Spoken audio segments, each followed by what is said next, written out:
I want to tell you about the night my mother left me alone in a hospital. I was 16 years old. Appendix. Emergency surgery. The kind that arrives without warning on an ordinary Thursday evening. Pain that went from manageable to unbearable in under 2 hours. A rushed drive to the ER. A nurse asking questions I wasn't sure I could answer. My mother was in the waiting room when they took me back. I remember looking over my shoulder. She was there, sitting in one of those plastic waiting room chairs, phone in her hand, looking at the screen with the specific expression of a woman who was somewhere else before she physically left. They took me through the doors. I had surgery. I woke up in a recovery room at 2 in the morning, and my mother was not there. Not in the recovery room.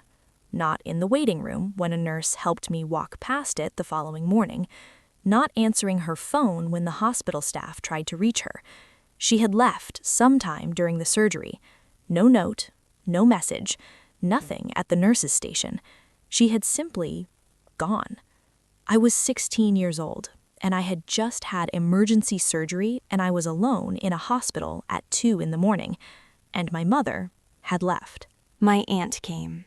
My father's sister, a woman my mother had never liked and who had never particularly hidden that the feeling was mutual. She arrived at 7 in the morning, having been called by the hospital when my mother remained unreachable. She sat beside my bed and held my hand and did not say anything about my mother for 3 hours, which was, I understood even then, the greatest gift she could have given me. My mother's explanation when she finally reappeared 2 days later was that she had been overwhelmed, that hospitals made her anxious, that she had needed to go home and she had assumed I would be fine. Assumed. She had assumed her 16-year-old would be fine alone in a hospital recovery room after surgery. She said it with the specific confidence of a woman who has reframed something until it fits a story she can live with. I listened, nodded, and filed it in the place where I kept the other things my mother had done that I was not yet old enough to name correctly. I moved in with my aunt when I was 17, permanently. My mother did not fight this, which told me everything I needed to know about how much she had been fighting for me before. My aunt raised me for the last year of high school, helped me apply to college, drove me to my orientation, sent me care packages that arrived with the specific regularity of a person who understood that consistency was the language of love that mattered most. My mother and I spoke occasionally, birthday calls, holiday texts, the minimum maintenance of a relationship that had never fully been one, for 18 years, until the call that changed everything. I was 34 when my mother called. Not a birthday call, not a holiday text, a real call. Her voice different, thinner, stripped of the particular performance she usually maintained when we spoke. "Emily," she said, "I need to tell you something." I had been at my desk, mid-morning, coffee going cold the way coffee always goes cold when something interrupts the ordinary rhythm of a day. "Tell me," I said. She had been diagnosed. Kidney disease, advanced, the kind that had been developing quietly for years and had arrived at a stage that required intervention. Specifically, a transplant. She needed a kidney. She had been evaluated. Her blood type was specific. Her tissue markers narrowed the compatible donor pool significantly. The transplant team had run the family. Her sister was not compatible. Her brother was not compatible. And then she said the thing she had called to say. "Emily, you're the most likely match. I know what I'm asking.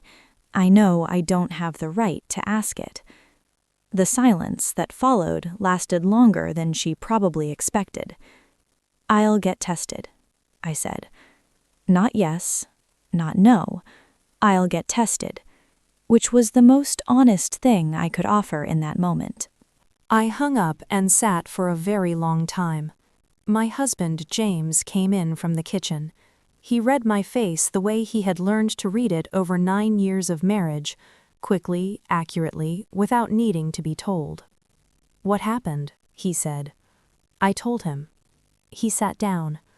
We sat together in the quiet of our living room while I tried to locate somewhere inside the complicated architecture of 18 years of distance and one terrible night in a hospital something that felt like an answer. "What do you want to do?" James asked finally. "I don't know," I said honestly. "What does it feel like?" he asked. I thought about this. "Like a test," I said, "of who I am, not of what she deserves." He nodded. He understood the difference. I called my aunt that evening, the woman who had come to the hospital at 7 in the morning and held my hand and said nothing about my mother for 3 hours. She answered on the second ring. I told her about the call, the diagnosis, what my mother needed. She was quiet for a moment. "What are you thinking?" she asked. "I'm thinking about a 16-year-old in a recovery room," I said. "I know," she said. "And I'm thinking about who I want to be, which is separate from what she did." My aunt was quiet again. "Those are two different questions," she said. "Yes," I said, "they are." I got tested the following week. The results came back 10 days later. Compatible. Not partially, not marginally, a strong match. The transplant team described it as one of the better compatibility profiles they had seen between a parent and adult child. I sat in the consultation room and received this information with the specific stillness of someone who had been preparing for it and was still not fully prepared. The transplant coordinator, a woman named Dr. Reyes, who had the particular warmth of someone who had sat in this room with many families and understood that medicine was the easy part, explained everything: the surgery, the recovery, the long-term implications for the donor. "These are things you take time to decide," she said. "There is no pressure. There is no timeline beyond your mother's medical timeline." "What is her timeline?" I asked. "Without a transplant, months. With dialysis, perhaps a year, perhaps more." I nodded. "Thank you," I said, and I went home. I spent 2 weeks deciding. Not agonizing, I want to be clear about that. I was not torn in the way that movies depict torn. I was deliberate, working through something methodically. The questions were not, does she deserve this? She didn't, not by any calculation I could run. The questions were, who do I want to be, and what can I live with? And what does this choice say about the person I have spent 18 years becoming? I talked to James every evening, to my therapist twice, and to my aunt once more, and to a woman at my church who had donated a kidney to a stranger 12 years ago, and who said something I have not forgotten. The decision is not about them. It's about you. Who you are when no one is watching. Who you are when it costs something real. I called my mother on a Wednesday evening. She answered on the first ring, which told me she had been waiting. "I'll do it," I said. A silence. Then a sound I had never heard from my mother, something that broke open. "Emily." "Before you say anything," I said, "I need you to hear something." She was quiet. "I am doing this because of who I am, not because of anything you did or didn't do, not because you earned it, not because the ledger balances." I paused. "The ledger does not balance," I said. "I want you to know that I know that. A 16-year-old in a hospital recovery room at 2 in the morning, that does not balance." "Emily," she said, her voice barely there. "I'm telling you," I said, "so that when this is done, there is honesty between us, for the first time." She said, "Okay."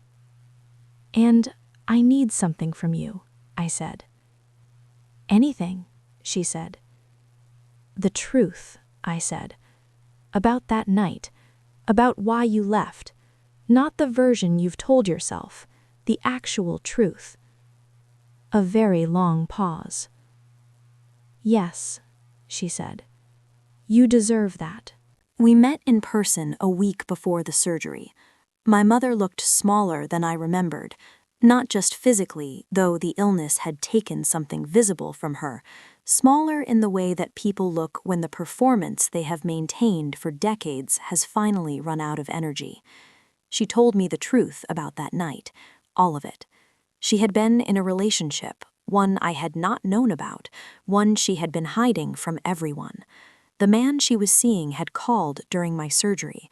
There had been a crisis in that relationship, something she described carefully and which I did not press for details on because the details were not what mattered.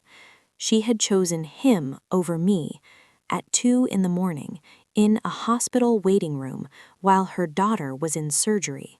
She had chosen a man over her 16-year-old child, and she had spent 18 years telling herself a story about hospitals making her anxious. "I know," she said. "I know what I did." "Yes," I said, "you do." "I have never forgiven myself," she said. "I believe you," I said. The surgery was on a Tuesday. James held my hand until they took me back. My aunt was in the waiting room. My mother was in the room beside mine. The surgery went well. Recovery was slower than I had hoped and faster than I had feared. My mother's body accepted the kidney. I was told this while I was still in recovery by a nurse who clearly understood that the information mattered. "Your mother is stable," she said. "The kidney is functioning."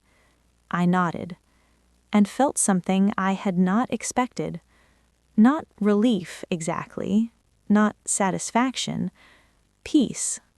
The specific peace of a person who has done something that cost them something real and discovered that they are still entirely themselves on the other side of it. My mother and I are not fixed. I will not tell you that the surgery repaired 18 years in a single act. Real things don't work like that. What we are is honest. We talk more than we did, with less performance on her part and less carefully maintained distance on mine. She has said "I'm sorry" more times in the past year than in the previous 18 combined. I have said "I know" more times than "I forgive you," because forgiveness is not a switch. It is a process, and I am in it. My aunt called me the week after I came home from the hospital. "How are you?" she said. Honest answer? Always. "I'm glad I did it," I said. Not for her, for me, because I needed to know who I was when it cost something real. She was quiet for a moment. "I know who you are," she said. "I've always known." "I know," I said. "You're the girl I came to at 7 in the morning," she said. "You've always been worth showing up for." I held the phone for a long time after we hung up. Worth showing up for. 18 years ago, a woman in a waiting room had not believed that. The woman I am now does not require her to have believed it. I believe it. That is enough. That has always been enough.